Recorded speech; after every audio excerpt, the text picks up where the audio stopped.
ಕ್ರಿಸ್ತನಲ್ಲಿ ಪ್ರೀತಿಯ ಸಹೋದರ ಸಹೋದರಗಳೇ, ನಿಮ್ಮೆಲ್ಲರಿಗೂ ತಂದೆಯ ದೇವರ ನಾಮದಲ್ಲಿ ಯೇಸು ಕ್ರಿಸ್ತ ನಾಮದಲ್ಲಿ ವಂದನೆಯನ್ನು ಸಲ್ಲಿಸ್ತಾ, ಈ ಒಂದು ಮುಂಜಾನೆ ದೇವರ ಕೃಪೆಯಿಂದ ಮತ್ತೊಂದು ಆವೃತ್ತಿ ತನ್ನ ಪಾದಬಳಿಯಲ್ಲಿ ಬರುವಂಥ ಕೃಪೆ ಕೊಟ್ಟಿದ್ದಕ್ಕಾಗಿ ಆತನಿಗೆ ಘನಮಾನ ಮಹಿಮೆಯನ್ನು ಸಲ್ಲಿಸೋಣ.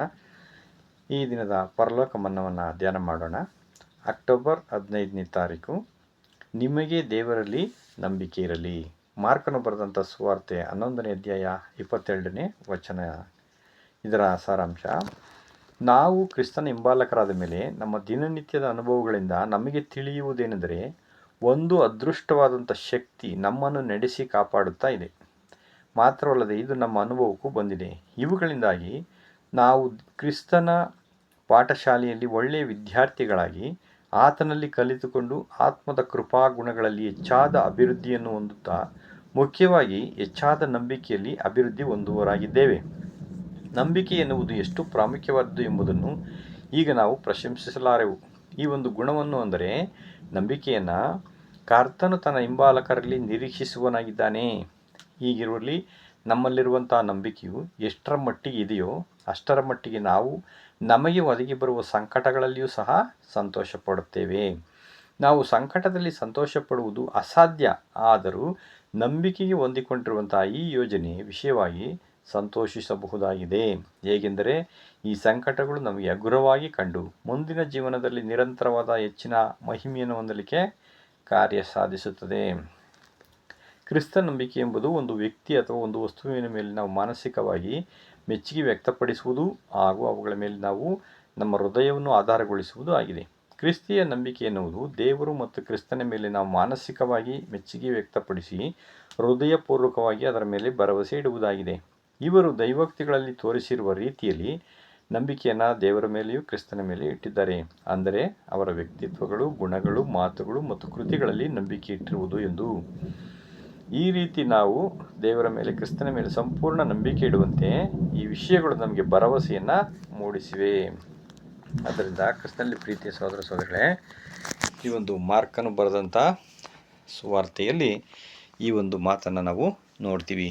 ಇದನ್ನು ಯೇಸು ಕ್ರಿಸ್ತರು ಯಾವ ಸಂದರ್ಭದಲ್ಲಿ ಈ ಮಾತನ್ನು ನಿಮ್ಮ ಮೇಲೆ ನಂಬಿಕೆ ಇರಲಿ, ನಿಮಗೆ ದೇವರಲ್ಲಿ ಎಂಬುದಾಗಿ ಹೇಳಿದರು ಅಂತ ನಾವು ನೋಡಬೇಕಾದ್ರೆ, ಆ ಒಂದು ಮರುದಿನ ಬೆಥಾನ್ಯ 11ನೇ ಅಧ್ಯಾಯದಲ್ಲಿ 12ನೇ ವಾಕ್ಯದಲ್ಲಿ ನಾವು ನೋಡಬೇಕಾದ್ರೆ, ಮರುದಿನ ಅವರು ಬೆಥಾನ್ಯವನ್ನು ಬಿಟ್ಟು ಬರುತ್ತಿರುವಾಗ ಆತನು ಹಸಿದನು ಮತ್ತು ಎಲೆ ಬಿಟ್ಟಿದ್ದ ಒಂದು ಅಂಜೂರದ ಮರವನ್ನು ದೂರದಲ್ಲಿ ಕಂಡು ಅದರಲ್ಲಿ ತನಗೇನಾದರೂ ಹಣ್ಣು ಸಿಕ್ಕಿತೆಂದು ನೋಡಿದನು.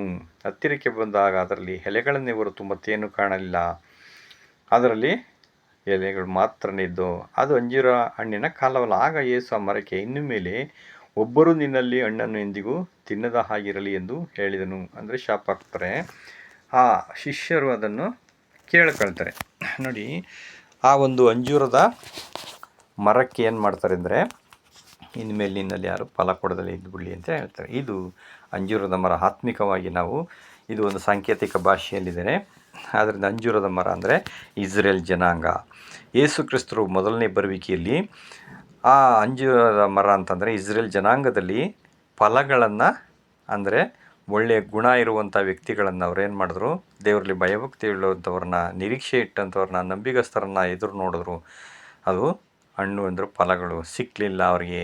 ಅದಕ್ಕೆ ಒಣಗಿ ಹೋಗಲಿ ಅಂತ ಶಾಪ ಕೊಟ್ಟರು. ಹಂಗಂದ್ರೆ ಅರ್ಥ ಏನಪ್ಪ ಅಂದರೆ, ಇಸ್ರೇಲ್ ಜನಾಂಗ ಏನಾಯಿತು ಅಂತಂದರೆ, ಇನ್ನು ಮೇಲೆ ಫಲ ಕೊಡ್ದಂಗೆ ಹೋಗ್ಬಿಟ್ರು ಅಂತಂದರೆ ಅವರು ಸೆರೆಗೆ ಹೊರಟೋಗ್ತಾರೆ. ಅವರು ಸೆರೆಗೆ ಹೋದಾಗ ಅವ್ರಿಗೇನಾಯಿತು, ಆ ಒಂದು ನೆಲೆನೇ ಇಲ್ದಂಗೆ ಇಸ್ರೇಲ್ ಜನಾಂಗ ಭೂಪಟದಲ್ಲೇ ಇಲ್ದಂಗೆ ಹೊರಟೋಗ್ಬಿಡ್ತು ಅನ್ನೋಂಥದ್ದು ನಾವು ನೋಡ್ತೀವಿ. ಈಗ 48ರಲ್ಲಿ ಮತ್ತೆ ಅವರು ಅಂಜೂರದ ಎಲೆ ಏನಾಯಿತು, ಚಿಗುರುತ್ತಾ ಇದೆ ಎನ್ನುವಂಥದ್ದನ್ನು ನಾವು ನೋಡ್ತೀವಿ. ಈಗ ಮತ್ತೆ ಈ ಟಾಪಿಕ್ಕಿಗೆ ಬರೋಣ. ಮತ್ತೆ ಮರುದಿನ ಅವರು ಬೆಳಗ್ಗೆ ಬರ್ತಾ ಇರಬೇಕಾದ್ರೆ ಅದೇ ದಾರಿಯಲ್ಲಿ ಅಂಜೂರದ ಮರ ಏನಾಗಿತ್ತು, ಒಣಗಿ ಹೋಗ್ಬಿಟ್ಟಿತ್ತದು.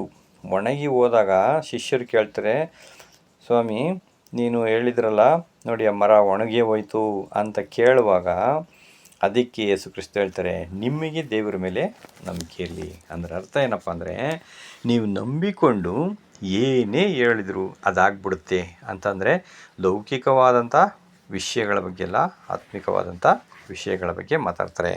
ಅಲ್ಲೇ ಹೇಳ್ತಾರೆ, ನೀನು ಈ ಬೆಟ್ಟಕ್ಕೆ ಕಿತ್ತುಕೊಂಡು ಹೋಗಿ ಸಮುದ್ರದಲ್ಲಿ ನಾಟಕು ಎಂದು ಹೇಳಿದಿರೋದು ನಿನ್ನ ಮಾತನ್ನು ಕೇಳ್ತೈತೆ. ಏನಪ್ಪ ಇದ್ರು ಬೆಟ್ಟ ಅಂತಂದರೆ ಇದು ರಾಜ್ಯಗಳು. ಇದು ಯಾವ ರಾಜ್ಯ ಅಂತಂದರೆ, ಬೆಟ್ಟ ಅಂತಂದರೆ ಎರಡು ರೀತಿಯಲ್ಲಿ ಸತ್ಯವೇದದಲ್ಲಿದ್ದೇವೆ. ಒಂದು ಆತ್ಮಿಕವಾದಂಥ ಬೆಟ್ಟ, ಅದು ದೇವರ ರಾಜ್ಯ. ಇನ್ನೊಂದು ಬೆಟ್ಟ ಈ ಲೋಕದ ರಾಜ್ಯಗಳು. ಈ ಲೋಕದ ರಾಜ್ಯಗಳು ಸಮುದ್ರದಲ್ಲಿ ಮುಳುಗಿ ಹೋಗೋದು. ಸಮುದ್ರ ಅಂತ ಅಂದರೆ ಏನಂದರೆ ಸಾಂಕೇತಿಕ ಭಾಷೆಗಳಲ್ಲಿ ಬರೆದಿದ್ದೀವೆಲ್ಲ.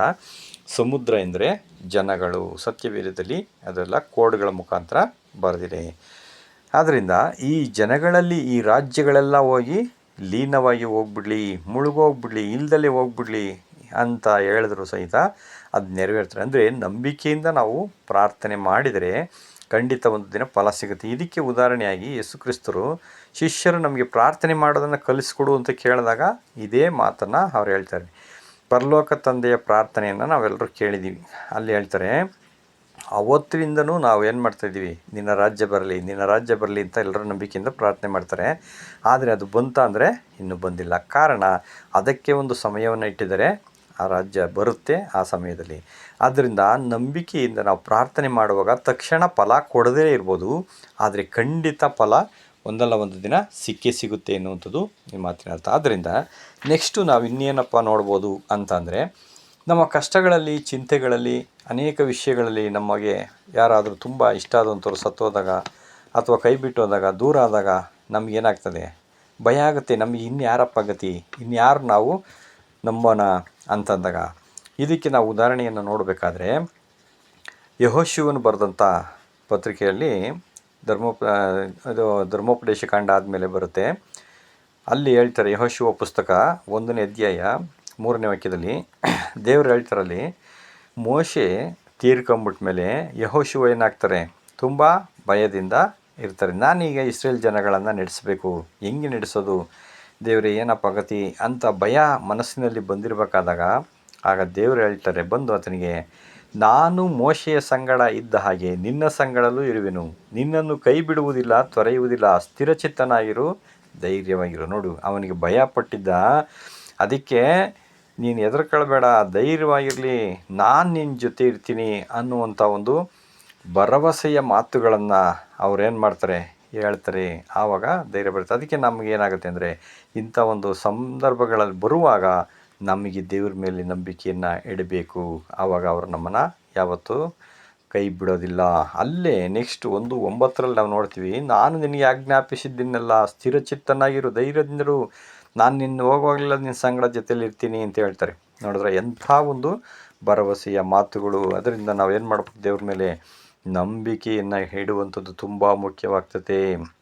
ಕೀರ್ತನೆ 146ರಲ್ಲಿ 3ನೇ ವಾಕ್ಯದಲ್ಲಿ ಹೇಳ್ತಾರೆ, ಅಲ್ಲೂ ಸಹಿತ ಹೇಳ್ತಾರೆ, ನಾವು ಯಾವುದ್ರಲ್ಲಿ ನಂಬಿಕೆ ಇಟ್ಬಿಡ್ತೀವಿ ಅಂದರೆ ದೇವ್ರ ಮೇಲೆ ನಂಬಿಕೆ ಇಡೋಕ್ಕೆ ಹೋಗಲ್ಲ. ಕೆಲವು ಸಂದರ್ಭಗಳಲ್ಲಿ ವ್ಯಕ್ತಿಗಳ ಮೇಲೆ, ನಮ್ಮ ಅಧಿಕಾರಿಗಳ ಮೇಲೆ, ನಮ್ಮ ಕುಟುಂಬದವ್ರ ಮೇಲೆ, ನಮ್ಮ ಹಣ ಆಸ್ತಿಗಳು ನನ್ನನ್ನು ಕಾಪಾಡ್ತೇವೆ, ನನ್ನ ರಕ್ಷಣೆ ಮಾಡ್ತೇವೆ, ನನಗೆ ಚಿಂತೆ ಇಲ್ಲ ಅಂತ ಭರವಸೆ ಇಡ್ತೀನಿ. ಆದರೆ ಎಷ್ಟೋ ಸಂದರ್ಭಗಳಲ್ಲಿ ಅವು ನಮ್ಮನ್ನು ಕೈ ಬಿಟ್ಟು ಹೋಗುವಂಥ ಸಂದರ್ಭಗಳು ಬಂದೇ ಬರ್ತವೆ. ಅದಕ್ಕೆ ಹೇಳ್ತಾರೆ 146 ಕೀರ್ತನೆ 3ನೇ ವಾಕ್ಯದಲ್ಲಿ, ಪ್ರಭುಗಳಲ್ಲಿ ಭರವಸೆ ಇಡಬೇಡಿ, ಮನುಷ್ಯರ ಮೇಲೆ ನೀವು ನೆಚ್ಕೊಳ್ಳೋಕೆ ಹೋಗ್ಬೇಡ್ರಿ ಅಂತ ಹೇಳ್ತಾರೆ. ಯಾಕಪ್ಪ ಆ ಮಾತನ್ನು ಹೇಳ್ತಾರೆ ಅಂದರೆ, ಅವನು ಉಸಿರು ಹೋಗಲು ಮಣ್ಣಿಗೆ ಸೇರುತ್ತಾನೆ, ಅವನ ಸಂಕಲ್ಪಗಳೆಲ್ಲ ಅದೇ ದಿನದಲ್ಲಿ ಹಾಳಾಗ್ತವೆ. ಅಂದರೆ ನಾನು ನಿನ್ನ ಕೈ ಬಿಡಲ್ಲ, ನಾನು ನಿನ್ನ ಜೊತೆ ಇರ್ತೀನಿ, ನಾನು ನಿನಗೆ ಹಣ ಕೊಡ್ತೀನಿ, ನಾನು ನಿನಗೆ ಆಸ್ತಿ ಕೊಡ್ತೀನಿ ಅಂತ ಎಷ್ಟೋ ಜನ ಭರವಸೆ ಇಡ್ತಾರೆ.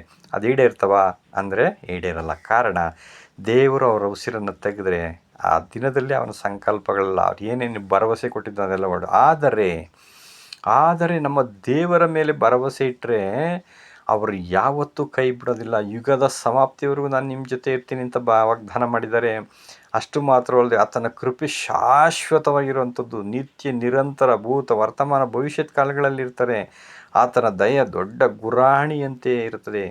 ಮತ್ತು ಆತನು ಯಾವಾಗಲೂ ನಮ್ಮನ್ನು ನೋಡುವಂಥ, ಕಾಯುವಂಥ, ರಕ್ಷಣೆ ಮಾಡುವಂಥ ಸರ್ವಶಕ್ತನಾದಂಥ ದೇವರು ನಮ್ಮ ದೇವರಾಗಿದ್ದರಿಂದ ಆದ್ದರಿಂದ ನಾವೇನು ಮಾಡ್ಬೇಕು, ಆತನ ಮೇಲೆ ನಂಬಿಕೆಯನ್ನು ಇಡಬೇಕು ಅಂತ ನಾವು ನೋಡ್ತೀವಿ. ಅಷ್ಟೇ ಅಲ್ಲ, ಅನೇಕ ಚಿಂತೆಗಳು, ಕಷ್ಟಗಳು ಬರುವಾಗ ನಮಗೆ ಯಾರಪ್ಪ ದಾರಿನೇ ಕಾಣ್ತಾ ಇಲ್ಲ, ಏನು ಗತಿ ಅನ್ನುವಾಗ ಅದಕ್ಕೆ ಒಂದು ಕೀರ್ತನೆಗಳಲ್ಲಿ ಒಂದು ಒಳ್ಳೆಯ ವಾಕ್ಯ ನಮ್ಮನ್ನು ಧೈರ್ಯಪಡಿಸ್ತದೆ. ಅದೇನಪ್ಪ ಅಂದರೆ, ನಿನ್ನ ಚಿಂತೆಗಳು, ನಿನ್ನ ಭಾರಗಳು ಏನಿದ್ದಾವೆ, ಅಯ್ಯೋ ನನ್ನ ಏನು ಗತಿ, ಅಯ್ಯೋ ಮುಂದೆ ಏನು ನನ್ನ ಭವಿಷ್ಯನು, ನನ್ನ ಮಕ್ಕಳ ಭವಿಷ್ಯನು ಎಲ್ಲ ಕೊರಗ್ತಿಯಲ್ಲ, ಅದಕ್ಕೆ ನಿನ್ನ ಚಿಂತಾ ಭಾರವನ್ನು ಯೆಹೋವನಿಗೆ ವಹಿಸಿ ನೀನು ಭರವಸೆಯಿಂದಿರು, ಆತನು ನಿನ್ನನ್ನು ಉದ್ಧಾರ ಮಾಡ್ತಾರೆ. ಅಂದರೆ ನಾವು ಯಾವುದೇ ರೀತಿಯಲ್ಲಿ ಚಿಂತೆ ಮಾಡೋಕ್ಕೆ ಹೋಗಬಾರ್ದು. ನಮ್ಮ ಎಲ್ಲ ಚಿಂತೆಯನ್ನು ಆತನ ಮುಂದೆ ನಾವು ಅರಿಕೆ ಮಾಡಿದರೆ ಅವರು ನಮ್ಮನ್ನು ರಕ್ಷಣೆ ಮಾಡ್ತಾರೆ. ಆದ್ದರಿಂದ ದೇವರ ಮೇಲೆ ನಂಬಿಕೆ ಇಡಬೇಕು, ಮನುಷ್ಯನ ಮೇಲಲ್ಲ. ಆದ್ದರಿಂದ ಯಾಕೆ ನಾವು ಆತನ ಮೇಲೆ ನಾವು ಇನ್ನೂ ನಂಬಿಕೆಯನ್ನು ಇಡಬೇಕು ಅಂತ ನಾವು ನೋಡೋದಾದರೆ, ದಾವೀದರು ಬರೀತಾರೆ ಕೀರ್ತನೆ 91ರಲ್ಲಿ, ಅವರು ನಿನ್ನನ್ನು ಬೇಟೆಗಾರನ ಬಲೆಗಳಿಂದಲೂ ಮರಣಕರ ವ್ಯಾಧಿಗಳಿಂದಲೂ ತಪ್ಪಿಸ್ತಾರೆ, ನಿನ್ನನ್ನು ರೆಕ್ಕೆಗಳಿಂದ ಒದಗಿಸಿ ಕಾಪಾಡ್ತಾರೆ, ನಿನ್ನ ಪಕ್ಕೆಗಳ ಮರೆಯನ್ನು, ಆತನ ಪಕ್ಕೆಗಳ ಮರೆಯನ್ನು ನೀನು ಆಶ್ರಯಿಸಿಕೊಳ್ತೀಯ, ಆತನ ಸದ್ಯತೆ ನಿನಗೆ ಖೇಡ್ಯವು ಗುರಾಣಿಯಾಗಿದೆ. ഇരുಳಲ್ಲಿ ಭಯವಿಸಿ ಹುಟ್ಟಿಸುವ ಯಾವುದಕ್ಕೂ, ಹಗಲಲ್ಲಿ ಹಾರಿ ಬರುವ ಬಾಣಕ್ಕೂ, ಕತ್ತಲೆಯಲ್ಲಿ ಸಂಚರಿಸುವ ವಿಪತ್ತಿಗೂ, ಹಾನಿಕರವಾದ ಮಧ್ಯಾಹ್ನದ ಕೇಡಿಗೂ ಅಂಜುವ ಕಾರಣ ಇಲ್ಲ. ನೋಡಿ, ಯಾವುದಕ್ಕೂ ನೀನು ಭಯಪಡಬೇಡ ಅಂತಾರೆ. ನಿನ್ನ ಮಗ್ಗುಲಲ್ಲಿ 1000 ಜನ, ನಿನ್ನ ಬಲಗಳಲ್ಲಿ 10,000 ಜನ ಸತ್ತು ಬಿದ್ದರೂ ನಿನಗೇನು ತಟ್ಟದು. ದುಷ್ಟರಿಗೆ ಮಾತ್ರ ಪ್ರತಿದಂಡನೆ ಉಂಟೆಂಬುದಕ್ಕೆ ನೀನು ಸಾಕ್ಷಿಯಾಗಿರುತ್ತೀಯಲ್ಲ. ನೋಡಿ, ಈ ವಿಷಯಕ್ಕೋಸ್ಕರ ನಾವು ದೇವ್ರನ್ನ ಏನು ಮಾಡ್ಬೇಕಂತೆ, ನಂಬಿಕೆ ಇಡಬೇಕು. ಯಾಕಂದರೆ ನಮ್ಮನ್ನು ರಕ್ಷಣೆ ಮಾಡುವರು, ನಮ್ಮನ್ನು ಕಾಪಾಡುವರು, ನಮ್ಮ ಜೊತೆಯಲ್ಲಿ ಸದಾಕಾಲ ಇರುವಂಥವರು, ನಮ್ಮ ಸ್ನೇಹಿತನಾಗಿ, ನಮ್ಮ ತಂದೆಯಾಗಿ, ನಮ್ಮ ಗುರುವಾಗಿ, ಮಾರ್ಗದರ್ಶಕರಾಗಿ ಯಾವಾಗಲೂ ತನ್ನ ದೂತರ ದಂಡನ್ನು ಕಾವಲಿಸಿ ಕಾಪಾಡುವಂಥ ಶಕ್ತಿ ಅವರೊಬ್ಬರಿಗೆ ಇರುತ್ತೆ. ನಮ್ಮ ಸೃಷ್ಟಿಕರ್ತರಾಗಿದ್ದಾರೆ, ನಮ್ಮನ್ನು ತನ್ನ ಮಗನ ರಕ್ತವನ್ನು ಕೊಟ್ಟು ನಮ್ಮನ್ನು ಕೊಂಡುಕೊಂಡಿದ್ದಾರೆ. ಈ ಕಾರಣದಿಂದ ನಾವು ಅವರ ಮೇಲೆ ಮಾತ್ರ ನಂಬಿಕೆಯನ್ನು ಇಡಬೇಕು. ಎಂಥ ಅದ್ಭುತವಾದಂಥ ಮನ್ನವನ್ನು ಬೆಳಗಿನ ಸಮಯದಲ್ಲಿ ನಮಗೆ ಕೊಟ್ಟಿದ್ದಾರೆ. ತಂದೆಯ ದೇವರಿಗೂ ನಾವು ಕೃತಜ್ಞತೆಯನ್ನು ಸಲ್ಲಿಸೋಣ. ಹೆಚ್ಚಿನ ರೀತಿಯಲ್ಲಿ ಆ ಶಿಷ್ಯರು ಕೇಳಿಕೊಂಡಂತೆ ನಮಗೂ ನಂಬಿಕೆಯನ್ನು ಹೆಚ್ಚಿಸು. ಒಂದು ವೇಳೆ ನಮ್ಮಲ್ಲಿ ನಂಬಿಕೆ ಇಲ್ಲದಿದ್ದರೆ ನಮಗೆ ನಂಬಿಕೆಯನ್ನು ಕೊಡು ಎಂಬುದಾಗಿ ನಾವು ಕೇಳಿಕೊಳ್ಳೋಣ. ಯಾಕೆಂದರೆ ದೇವರು ವಾಕ್ಯ ಹೇಳ್ತೇವೆ, ನೀನು ನಂಬಿದರೆ ದೇವರ ಮಹಿಮೆಯನ್ನು ಕಾಣ್ತಿ ಅಂತಾರೆ. ನಂಬಿದರೆ ಮಾತ್ರ ದೇವರ ಮಹಿಮೆಯನ್ನು ನೋಡ್ಲಿಕ್ಕೆ ಸಾಧ್ಯ ಆಗ್ತದೆ. ಇಲ್ಲದ್ರೆ ನಂಬಿಕೆ ಇಲ್ಲ ಅಂದರೆ ಏನೂ ಮಾಡಲಿಕ್ಕೆ ಸಾಧ್ಯ ಇಲ್ಲ.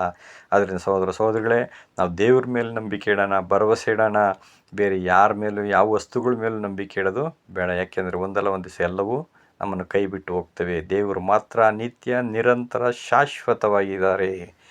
ದೇವರು ವಾಕ್ಯನ ಆಶೀರ್ವದಿಸಲಿ. ಆಮೇನ್.